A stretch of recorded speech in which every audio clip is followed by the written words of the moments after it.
আসসালামু আলাইকুম রহমতুল্লাহ। শামীম লার্নিং এর পক্ষ থেকে ধারাবাহিক অধ্যায় ভিত্তিক অঙ্ক সমাধানের লেকচারে স্বাগত জানিয়ে আজকের পর্ব শুরু করছি। আজকে আমি ষষ্ঠ শ্রেণীর সাধারণ গণিতের 2.3 অনুশীলনের 15-16 নম্বর অঙ্কের সমাধান করব। আমাদের 15 নম্বর অঙ্ক দেওয়া আছে 7 কেজি চালের দাম 280 টাকা হলে 15 কেজি চালের দাম কত। তো চলো আমরা সমাধানে চলে যাই। সমাধান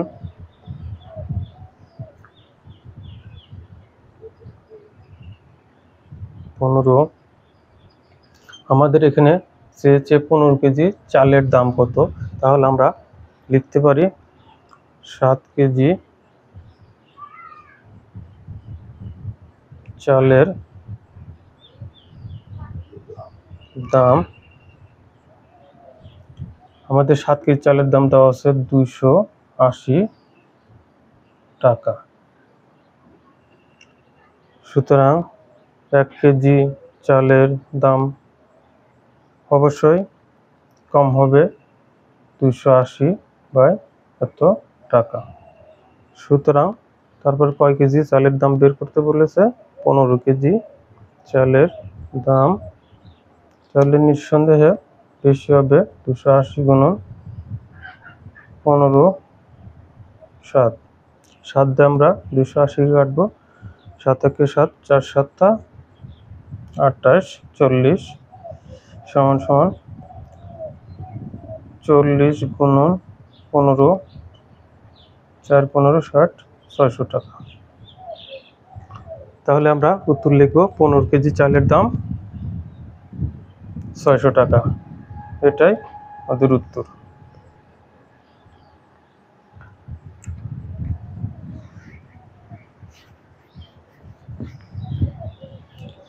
আমরা উত্তর লিখব, উত্তর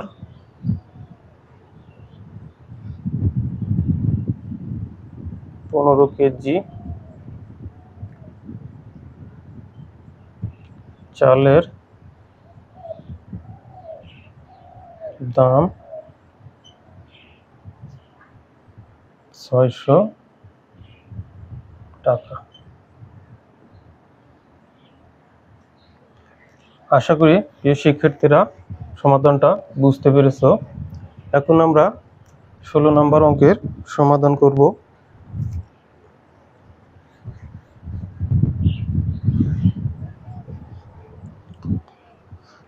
আমাদের 16 নম্বর অঙ্কটা দেওয়া আছে একটি ছাত্রাবাসে 50 জনের 15 দিনের খাদ্য মজুত আছে।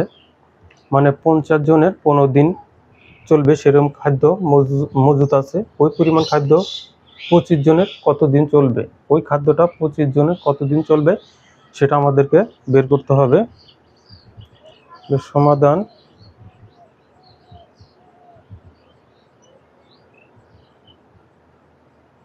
ষোলো। তাহলে এখানে আমাদের চেয়েছে কত দিন চলবে। তাহলে আমরা লিখব 50 জনের খাদ্য মজুত আছে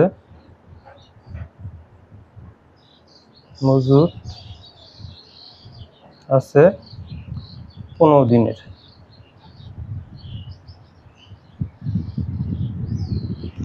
তাহলে আমরা লিখলাম যে 50 জনের খাদ্য মজুত আছে 15 দিনের।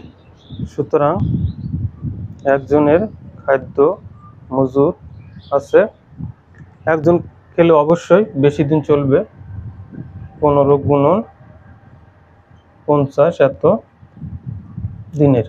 তারপরে কি বের করতে বলেছে? 25 জনের। সুতরাং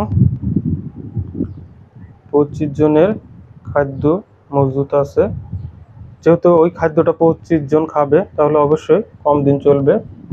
তাহলে 15 গুণন 50 ডিভাইডেড 25 এত দিন। এখানে আমরা কাটাকাটি করব, 25 একে 25, 25 দুগুণে 50। তাহলে এখানে আমরা 15 গুণন 2।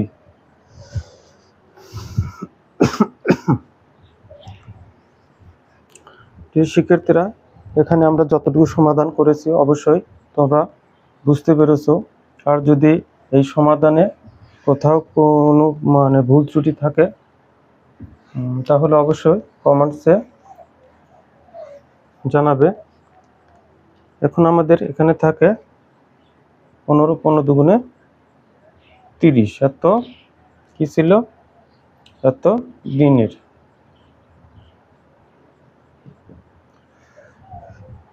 এখন আমরা লিখব যে ওই পরিমাণ খাদ্য 25 জনে কতদিন চলবে।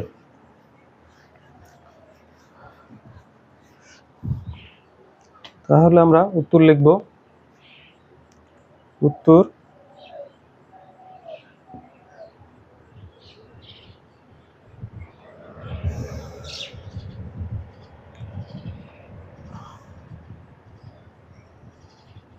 ওই পরিমাণ খাদ্য 25 জনে কতদিন চলবে।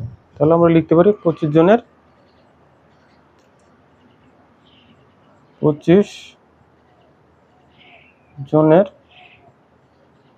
30 দিন চলবে।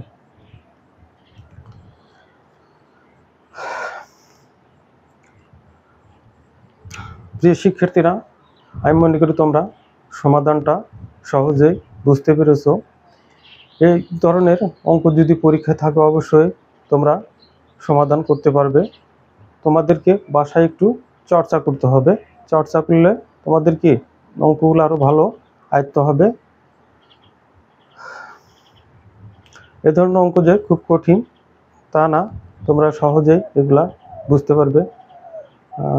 আশা করি আমার ভিডিওটা তোমাদের ভালো লেগেছে। যদি ভালো লেগে থাকে অবশ্যই আমার চ্যানেলটি সাবস্ক্রাইব করবে এবং সবাইকে দেখার জন্য শেয়ার করে দেবে। ধন্যবাদ সবাইকে। আসসালামু আলাইকুম ওয়া রাহমাতুল্লাহ।